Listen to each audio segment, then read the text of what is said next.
আসি আসি ভিডিওটা আমার একটু দেওয়া লাগবে ওকে তুমি নিজেই নাও না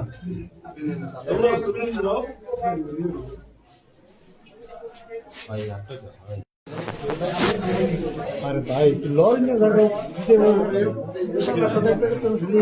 ভাই আপনারা ক্যামেরা নিয়ে কিন্তু বাড়ি ডিস্টার্ব করেন নেন আপনাদের তো ফ্রেমে মেয়ে বেশি লাগে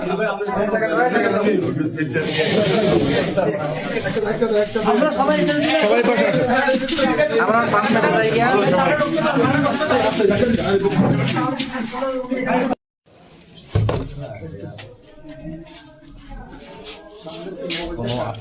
স্যার হয়েছে দেখো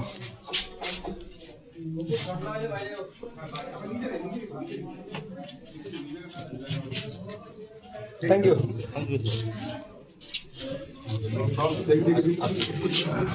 आराम से आराम भाई झगड़ा झगड़ी करो ना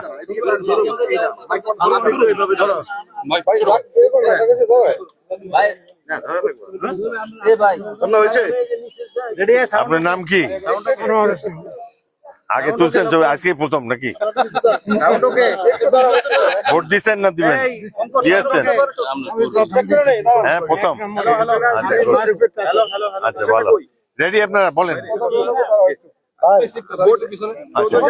নির্বাচনে আপনি ভোট দিলেন কেমন লাগছে আপনার কাছে ভোটের পরিবেশ কেমন দেখছেন কোন ধরনের ইয়ে আছে কিনা কোনো সমস্যা এখন পর্যন্ত প্রায় তো 1.5 ঘন্টা হয়ে গেছে কোনো ইয়ে আছে কিনা অভিযোগ একটু ভাই এটা নিচে ধরেন এটা কার এটা নিচে ধরেন ঠিক আছে শুরু করব হ্যাঁ এদিকে লোক আমাদের দিকে আলহামদুলিল্লাহ 17 বছর পর ভোট দেওয়ার সুযোগ পেয়েছি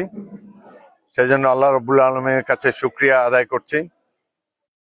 এর ইমিডিয়েট আগের ভোটে যেখানে এসেছিলাম আমি গৃহবন্দী ছিলাম পুলিশ বাহিনী আমাকে বাড়ির মধ্যে আটকে রেখেছে ঘর থেকে বেরোতে পারিনি 16 দিন নির্বাচনের দিন নিজের ভোটও দিতে পারিনি তো 16 বছর পর ভোট দেওয়ার যে একটা অভিজ্ঞতা এটা খুবই আনন্দদায়ক আমার জন্য দেশ গণতন্ত্রের পথে দৃঢ়ভাবে এগিয়ে যাবে এটাই কামনা করি এখন পর্যন্ত কোনো অবাঞ্ছিত ঘটনার খবর এখনো আসেনি তবে কিছু কিছু কেন্দ্রে জামাতে ইসলামের সমর্থক বা তাদের কর্মকর্তারা প্রচুর টাকা নিয়ে প্রবেশ করেছে দু একজনকে পুলিশকে অবহিত করা হয়েছে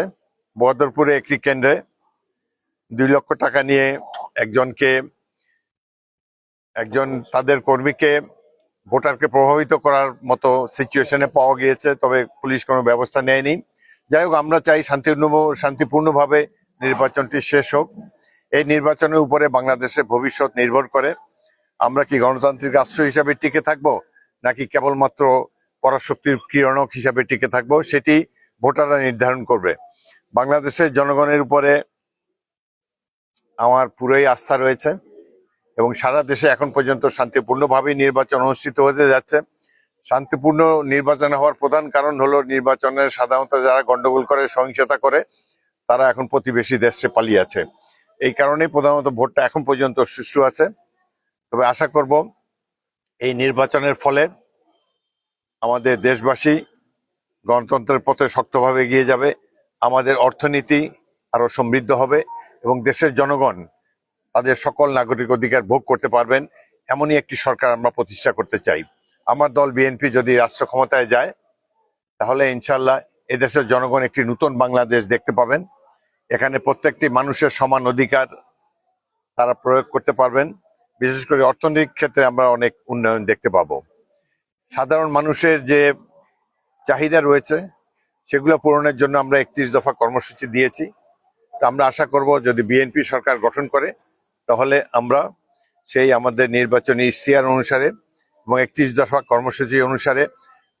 শহীদ রাষ্ট্রপতি জিয়াউর রহমানের প্রদর্শিত বাংলাদেশী জাতীয়তাবাদকে অনুসরণ করে আমরা বাংলাদেশকে একটি উন্নত রাষ্ট্রে পরিণত করব ধন্যবাদ সবাইকে